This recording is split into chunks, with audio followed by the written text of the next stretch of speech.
Schrödinger, succès, le public. Bonjour. Saviez-vous qu'il existe une lumière invisible à l'œil nu qui nous permet d'allumer la télé, de faire le bilan énergétique de ma chambre ou d'observer une galaxie lointaine?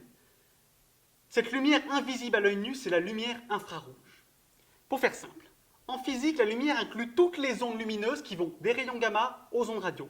On les appelle également ondes électromagnétiques. Et elles voyagent toutes à la vitesse de 300 000 km par seconde. Normal, car elles sont constituées de photons, ces petits grains de lumière. Mais elles ont des longueurs et des fréquences différentes. Ça t'impressionne, hein? Eh bien, la lumière infrarouge se situe juste à côté de la lumière visible. C'est pour cela que nous ne la voyons pas, car nos yeux sont insensibles à ces longueurs d'onde. Si je prends ce thermomètre, c'est parce qu'un jour, vers 1800, le physicien anglais Herschel s'est demandé si toutes les couleurs qui forment la lumière solaire apportaient la même quantité de chaleur. Il a réalisé une expérience simple. Il a pris un prisme, décomposé la lumière blanche en un bel arc-en-ciel, puis placé son thermomètre sur le bleu, le vert, le jaune, jusqu'au rouge.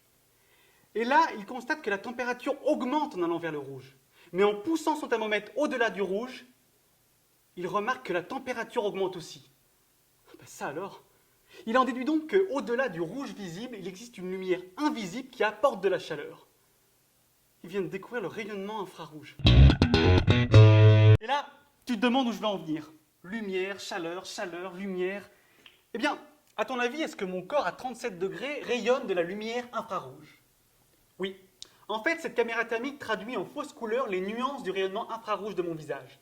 Car d'une manière générale, tous les corps rayonnent de la lumière et celle-ci est fonction de leur température. Il y a un truc super. Vous voyez, on voit même à travers ce sac. Ça veut dire que le rayonnement infrarouge traverse des zones opaques à la lumière visible. En astrophysique, c'est super pratique. Non, pas le sac plastique, mais pour observer des étoiles ou des galaxies lointaines masquées par les nuages de poussière. Il suffit de regarder le ciel en lumière infrarouge pour les découvrir.